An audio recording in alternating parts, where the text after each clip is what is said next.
It is the sixth mass extinction currently happening.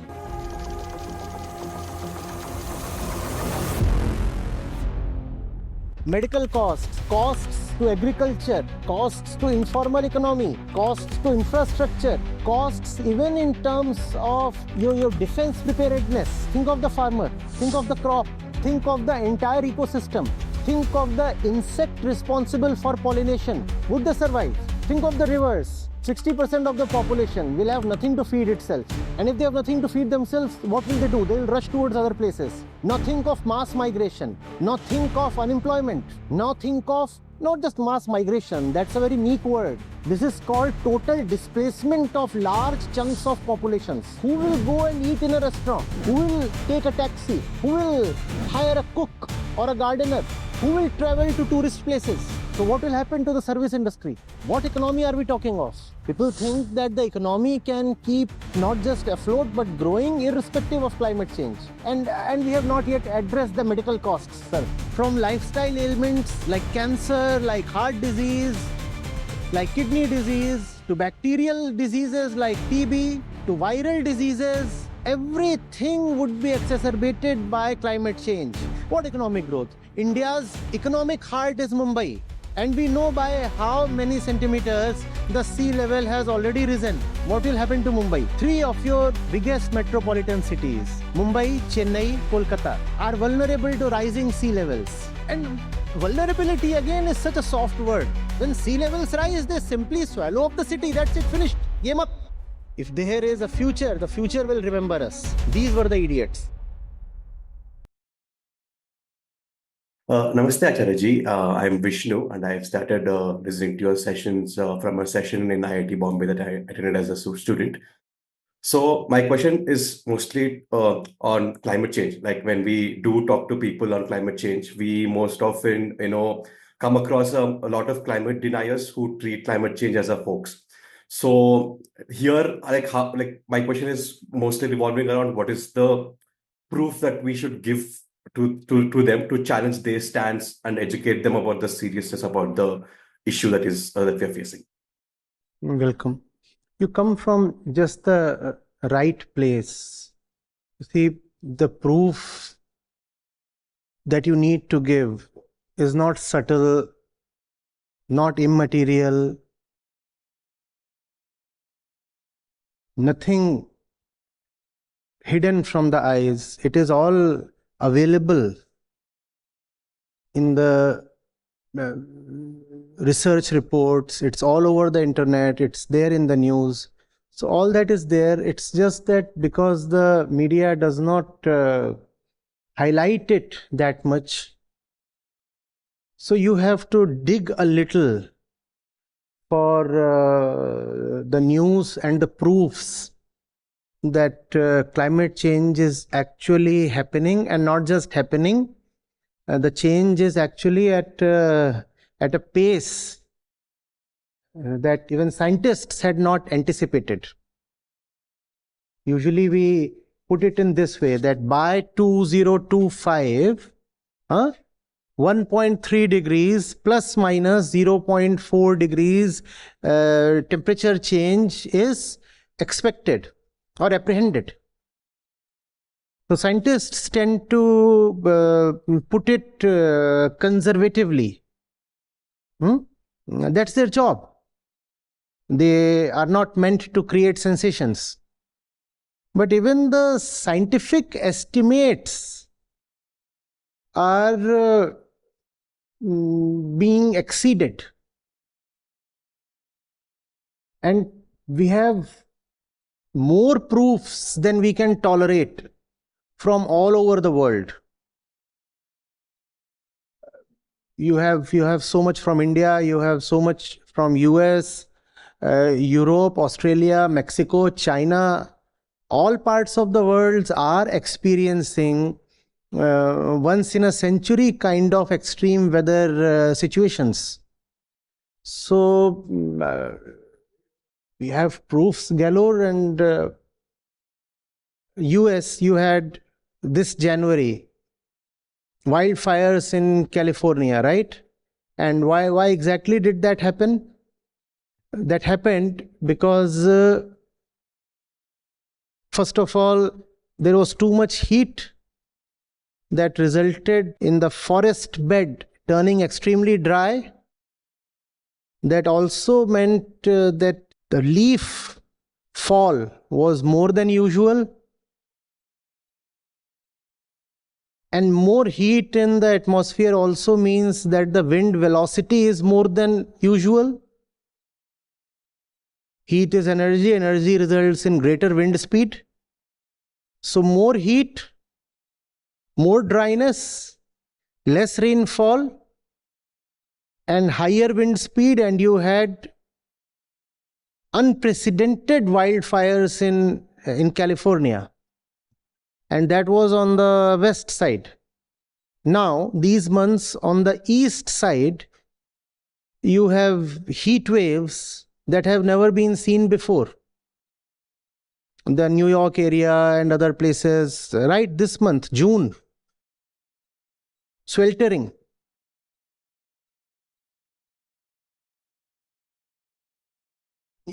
Closer home, India, the first 4 months of this year were some of the hottest months in the last 125 years. The first 4 months.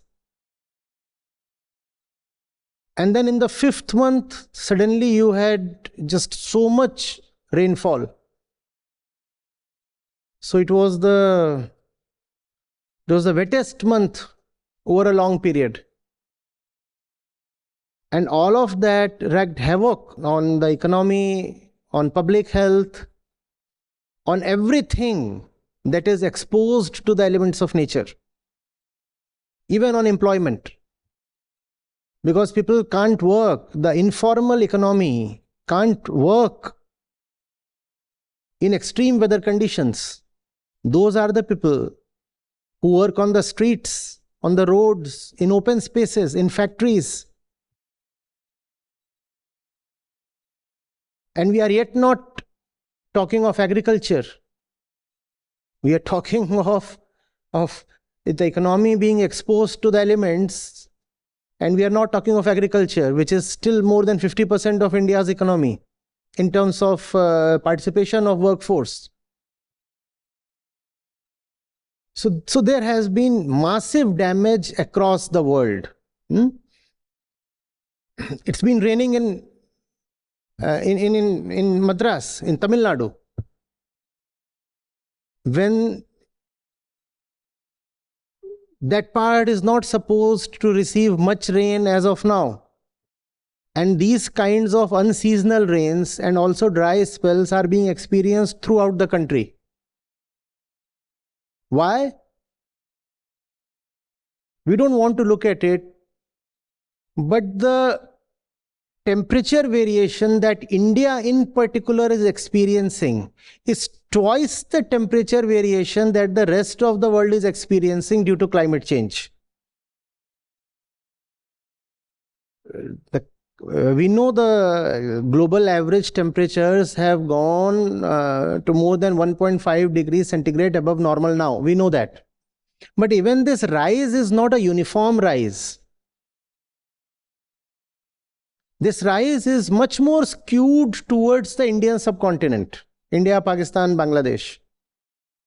So temperatures have risen everywhere, but they have risen much, much more in India.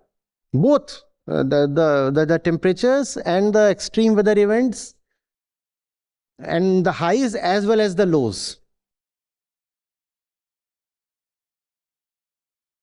The number of people who suffered from heat strokes this year, all this is in the public domain. How do people claim that they are unaware of climate happenings would remain a puzzle to me.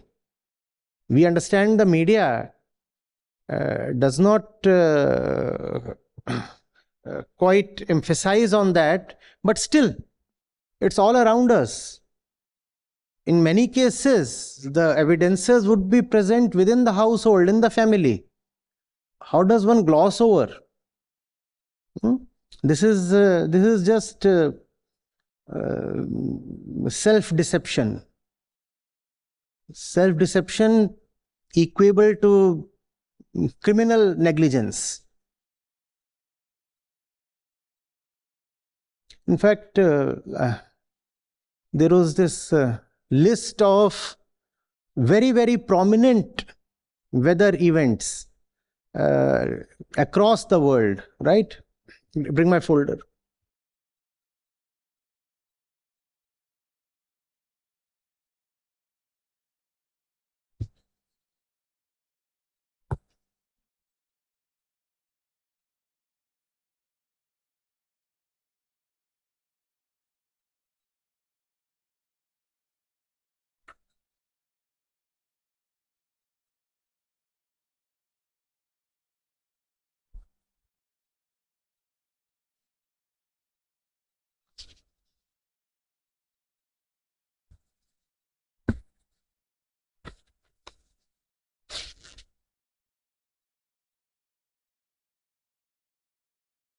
I've already talked of this one.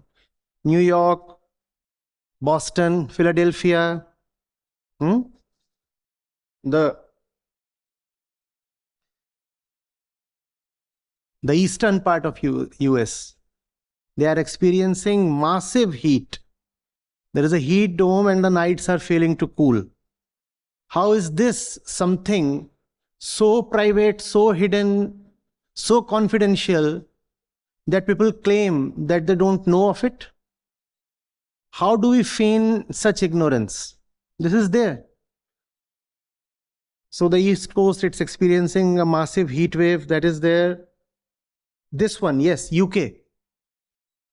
South East England. Southeast England. And England is colder than the US, right? Even among the European countries, England is one of the colder ones. 32 degrees centigrade in England. This kind of an event should ideally be so improbable that it should occur only once in 2,500 years. 32 degrees in England.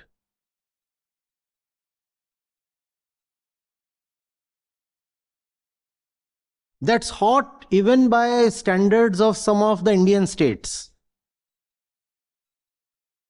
For example, 32 degrees in Uttarakhand or Himachal would be taken as hot. And you have that temperature in UK, that has become 100 times more probable now. How do we say that climate change is something of the future? That it's a distant happening. It is right here upon us. It's the Anthropocene. We are in the middle of it. It's happening. Just that we are pretending that it's a little thing, or it's something that we will be able to avoid personally and for our families. Wishful thinking. This is something of the elements. It is something of the air. We are talking of CO2 ppm massively increasing in the air, increasing by 80%. It is something of the air. And how will you avoid the air from entering your house? Climate change will assault us right within our homes. It is doing that already. Just that right now, the most underprivileged ones are bearing the brunt. So the luckier ones are able to afford negligence. Not that they don't really know, but they are able to somehow afford keeping the knowledge aside for a while. Let's see for how long can they pretend such ignorance.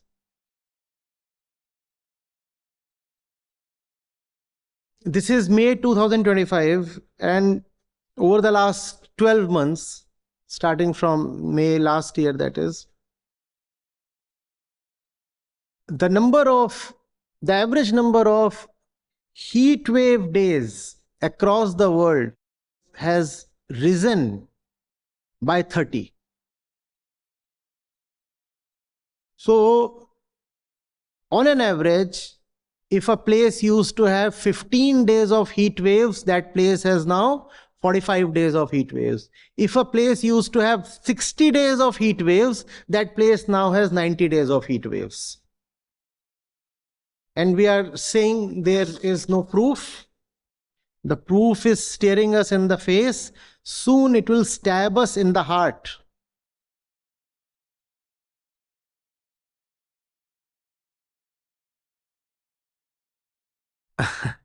This year, April was so hot that in India, the average temperatures in the north spiked 5 to 8 degrees above the seasonal average. We are not talking of 1.5 degrees increase here, because that 1.5 degree figure is a little comforting. You say 1.5 degrees isn't much, is it? No. But 1.5 degrees is the average hike. The felt hike is different across different places. In India, it was 5 to 8 degrees above normal this very year. Human beings are not meant to survive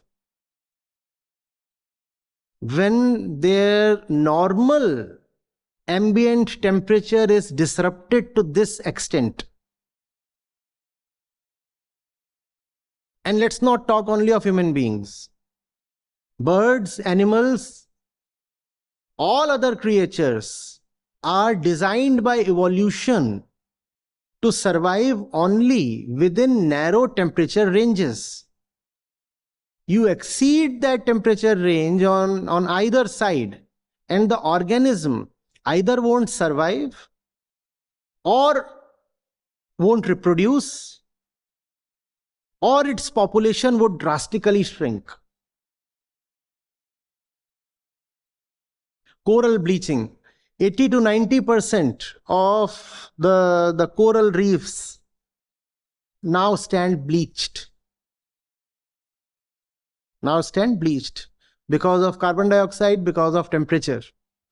And that is a massive blow to the aquatic ecosystems, because the coral reefs are hubs of biodiversity. When we talk of their bleaching, we say now they have been turned white. Why have they been turned white? Because their color came from the life forms that stuck to them, that were present there. All those life forms are now gone. So what you see is just dead whiteness. That's coral bleaching.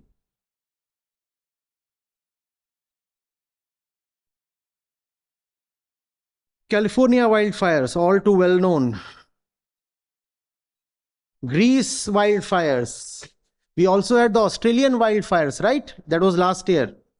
China, Mexico, storms, unprecedented storms. And NASA, finally, the report saying that the frequency of both droughts and floods have doubled over the last 10 to 20 years. Yeah. And if this looks very distant because it is very global, then India.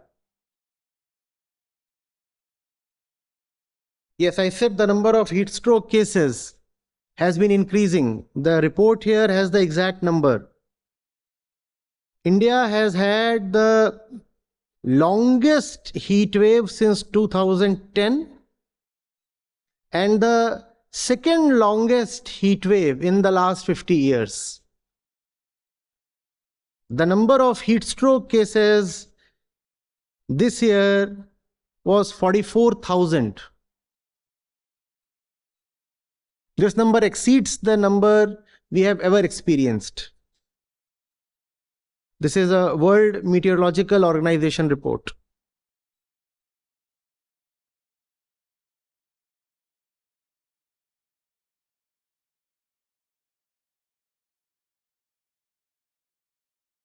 Now, next, we have a CEEW study which says 57% of Indian districts, and these are the most densely packed districts, most of them in North India.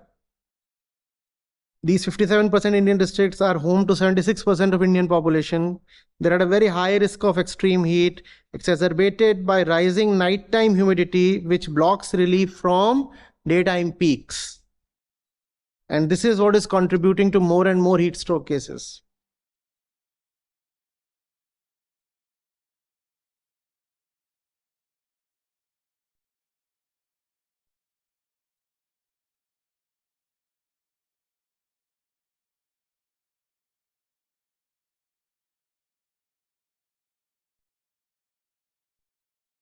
So, are there proofs not available in the public domain? There are, obviously. The proofs are there. If you search on the net, the proofs are there. If you utilize an AI model, and the proofs are there if you just open your eyes and look around yourself. But as they say, it's very difficult to wake up a person who is pretending to be asleep. That's what we have across the world today, especially in India.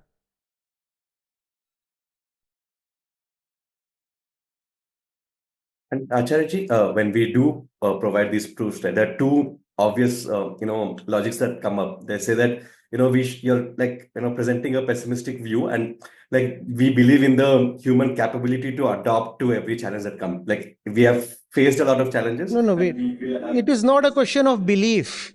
It is not a question of belief. It is a question of whether that capability can even exist. It's like we believe in the capability of ice to survive 50 degrees centigrade. Now, belief, we are not talking psychology here, we are talking physics here. We are not talking belief systems and assumptions here, we are talking hard facts here. You can have great confidence and holy belief in the capacity of ice to survive 50 degrees, but would it? Why not test things out in a laboratory rather than relying on belief? And we are not presenting a pessimistic picture. We are presenting the whole picture. Now show me which parts of it are optimistic to you. Here is the complete report, and show me which parts of it are not pessimistic. What do we do if realistic itself has become pessimistic? This is reality, not pessimism. In fact, you want to act like the ostrich by not willing to see that which you don't want to see. And instead of accepting that you don't want to acknowledge the massive scare of climate change, and it is not a scare. A scare is something distant. It is the 6th mass extinction currently happening. 70% of all wildlife, and it's not 70% anymore, it's more than 75% now. More than 75% of all wildlife has been obliterated by our species in the last 50 years, and a lot of that is related to climate change. Let it sink in. 75% of all wildlife is gone, and all that has happened almost within our lifespans. There is no pessimism in it. It's like using a thermometer and seeing that you stand at 103 degrees Fahrenheit and you say, this is a very pessimistic thing. This is the reality, and show me what you are doing about it. Is there anything that we are doing about it? The Paris Agreement, was about reducing carbon emissions, right? 2015 was the agreement. And it was trying to bring emissions back, cut emissions back to a level that could match the levels that we were at in 2010. Ideally, we should have been able to match the 1990 levels, ideally. Though that's not what the agreement said. That is the ideal thing, however, if you don't want any temperature rise. Still, it was agreed that we will rather take the 2019 levels as the baseline and then reduce from there. 2019, mankind emitted 59 gigatons of carbon dioxide equivalents in the atmosphere. 2025, it's actually a little more than what we were emitting in 2019. The Paris Agreement said it has to be 44% lesser in 2030 compared to 2019. Instead of it being reduced by 44%, we are well on course to having something increased over and above 2019. Forget about reduction. We are actually increasing our emissions. Where is the optimism? Please tell me. What is there to be optimistic about? Yes, we could have understood that the situation is bad, but we are very sincerely addressing the situation and doing something about it. Here, the situation is bad, and we are only making it worse day after day. Right now, as things stands, the global average hike in temperature would be well beyond 3 degrees centigrade. And that would mean that the extreme hikes would run to 10 to 15 degrees also, especially in places like India. And it's very, very astounding, shocking that this country of ours, that stands to be hit the hardest by the climate catastrophe, is among the ones most happily ignorant to and dismissive of the climate threat. If we conduct a survey about climate awareness across the world, several countries, India would rank among the lowest in terms of awareness. People don't want to talk of it. People don't want to acknowledge it. And then that is reflected in the governmental policies. Because if you don't vote for a government that acknowledges climate change, how will there be policy decisions towards the same? The whole world is saying vote green, vote green. No echo of that is heard in India. Here the voter makes his decision on all kinds of petty issues, but not the ultimate catastrophe that we are staring at. Not staring at. The ultimate catastrophe that is buffeting us, that is killing us right now.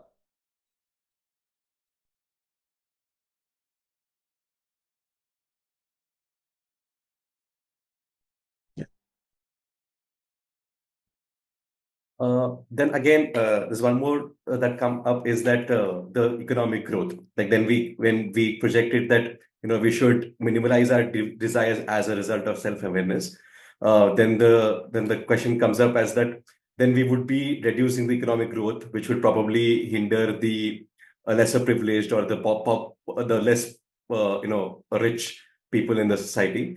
But I mean, of course, the obvious answer is also that it is affecting them the highest, the climate injustice. But still, I mean, it's not willing to be accepted in that sense that this economic growth and See, it's like this. If I address the fact that I have a flat tire, then I'll be delayed. My speed would be reduced. The question is, how far can you anyway go on a flat tire? And it's all 4 punctured tires. We don't read these things, but you look at IPCC reports and the UN Framework Convention on Climate Change. They are very meticulous in their data collection and in their projection. India is one of the countries that is going to be the hardest hit even in economic terms. What economic growth are we talking of being negligent of climate change? Medical costs, costs to agriculture, costs to informal economy, costs to infrastructure, costs even in terms of your defense preparedness. We must read of these things in detail.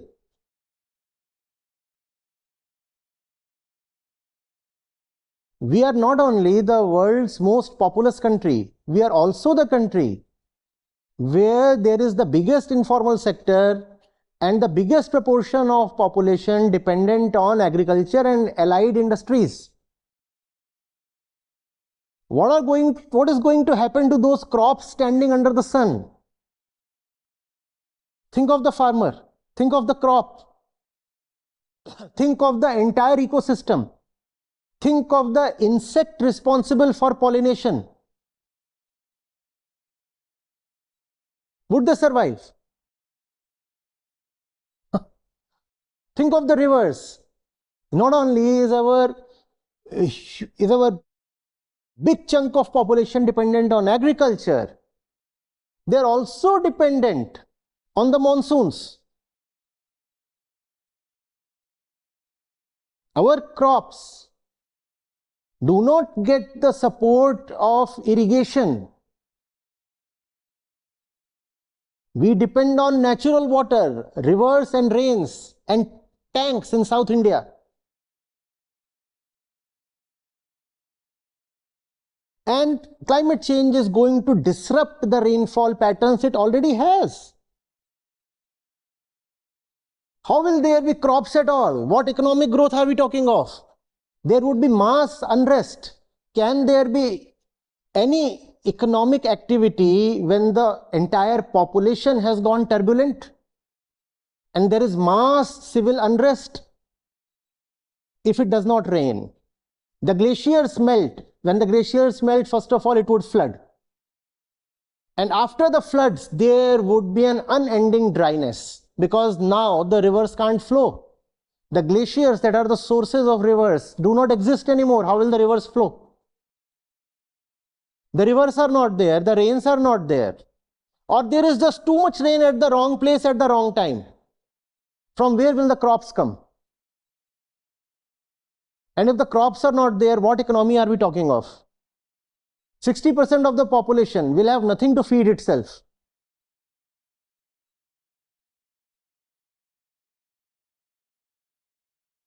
And if they have nothing to feed themselves, what will they do? They will rush towards other places. Now think of mass migration. Now think of unemployment. Now think of not just mass migration, that's a very meek word. This is called total displacement of large chunks of populations.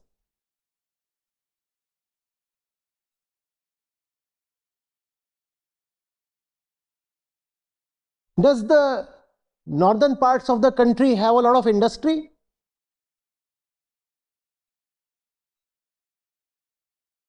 Does North India have industry? No. It depends mainly on agriculture. No river, no rain. What will those people do? The 70-80 crores of them, where will they go?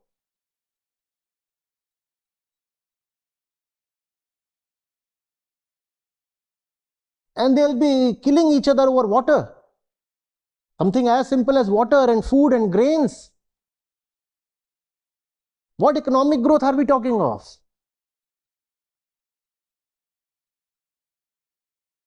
Even manufacturing depends to a great extent upon natural produce. Textiles, for example.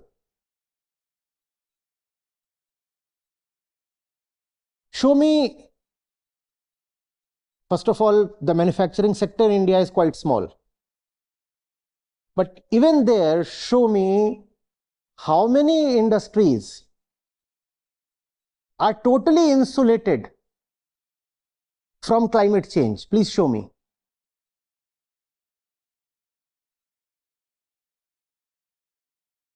So it's not just that agriculture would be demolished, even manufacturing.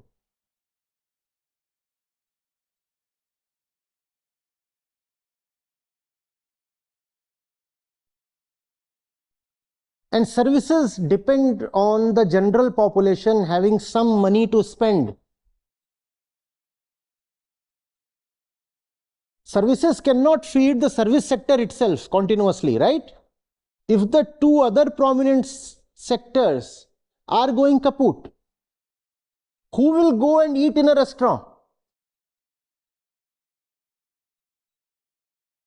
Who will take a taxi? Who will hire a cook or a gardener? Are you getting it? Who will travel to tourist places? So what will happen to the service industry? What economy are we talking of? People think that the economy can keep not just afloat but growing irrespective of climate change. And we have not yet addressed the medical costs, sir. All kinds of diseases multiply, proliferate, intensify, become more probable under climate impact. You name it. From lifestyle ailments like cancer, like heart disease, like kidney disease,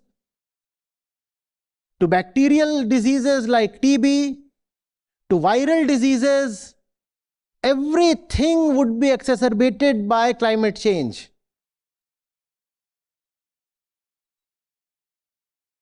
Think of a virus that is lying hidden beneath a thick ice sheet or is lying hidden deeply below the soil in permafrost. And as the ice melts, the virus would be exposed. And that virus was sleeping there since millions of years. Millions of years. And now it would be exposed. What's worse is that you do not have immunity against that virus because this virus never came in contact with human beings, so human beings don't have immunity against that one. And that virus was happily sleeping beneath ice. Now that the ice has melted, the virus is out. Save yourself. We are talking of economic growth. What happened to economic growth during COVID? And thousands of such viruses are lying dormant in jungles, in caves, beneath ice sheets, below the soil, everywhere those viruses are there, and we are safe because we don't come in contact with them, but now they'll be released. You know, 1966, Homi Jahangir Bhabha's flight crashed on mountains, the Alps. And not much could be found because everything was snow and ice there. Now slowly, something intriguing is being seen. A lot of cafes are coming there based on Air India themes. Because now the ice is melting. And not one but two Air India planes crashed there at the same spot. One in 1950, one in 1966. And the debris of both these plains is now getting exposed because of climate change, the ice is melting. So the local population is carrying those, and the airplane is a huge thing. So the local population is carrying away those parts. And using them in the designs of their fancy cafes. And a lot of things are now being found that were buried under the ice since long. Now the ice is no more. The ice is releasing everything that was being concealed by it. And those viruses will be out. And we are talking of economic growth. We have forgotten COVID.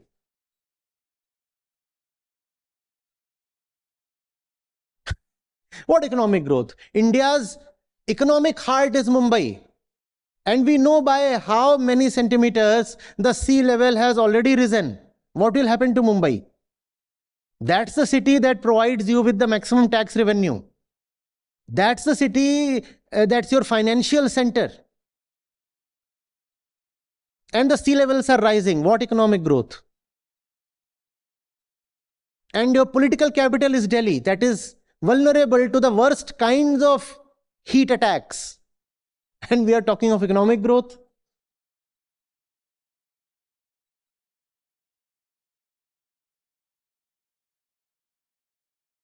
Three of your biggest metropolitan cities, Mumbai, Chennai, Kolkata, are vulnerable to rising sea levels.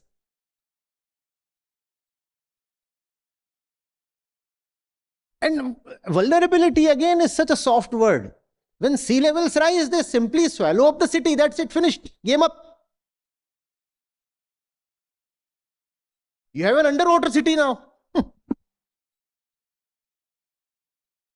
Or at least huge parts of the city will now be underwater. Run the city.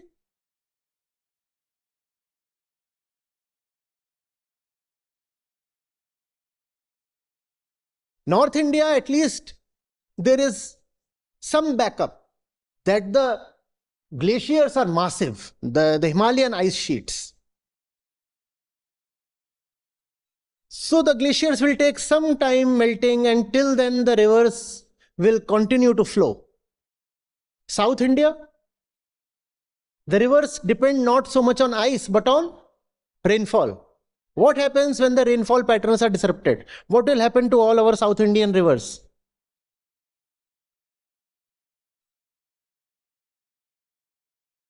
Already you have had the two states fighting over Kaveri waters. The fight will be settled because there will be no water.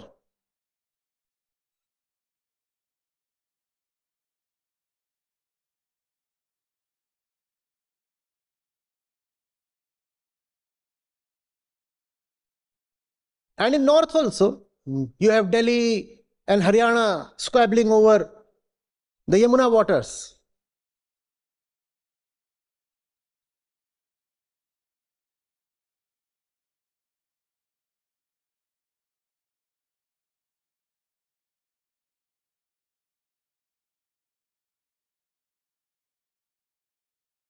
If the future will have any history, then history will look at this period, the 21st century, with great astonishment. We who inhabit this century will be seen as utter idiots, caricatures in the name of human beings. And the future, if there is any, will ask us, how stupid could you be to not confront the facts, to keep denying the truth?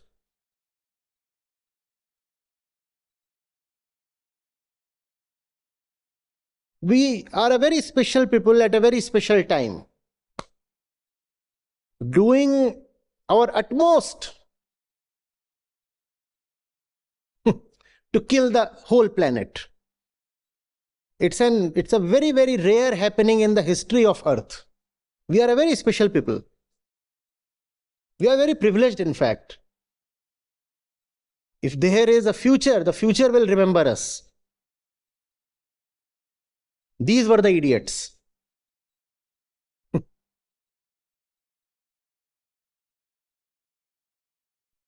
We often hear that the like personal finance should be like a compulsory subject in it in like when we are in schools, but then now it seems like environmental education or self-education must be like the compulsory subjects that must be taught in schools. You see, that's what. The science of climate change is not complicated, is it? It is so easy. Even a 10th grader can understand it. The problem is not so much of intellect or science or the problem is in the intent to acknowledge the obvious. The problem is that we lack inner honesty. The problem is not that we lack education or science. We lack inner honesty. And unless our entire system of upbringing, our culture is places emphasis and educates its kids in not accepting the false, whatever be the cost, there is no way inner honesty can develop. We might be very educated people. We might also know the facts really. But what to do when one knows the facts yet wants to deny them? Here the problem is not of education but of honesty, which means your education system is not teaching honesty. Your education system is only teaching them external things, nothing internal.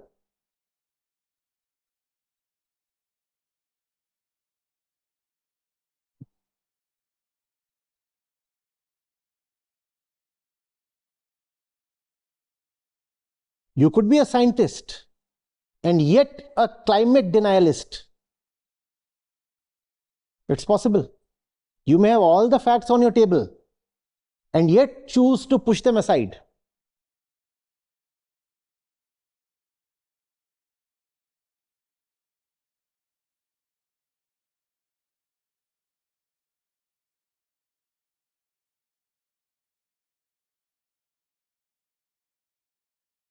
Thank you, Acharya.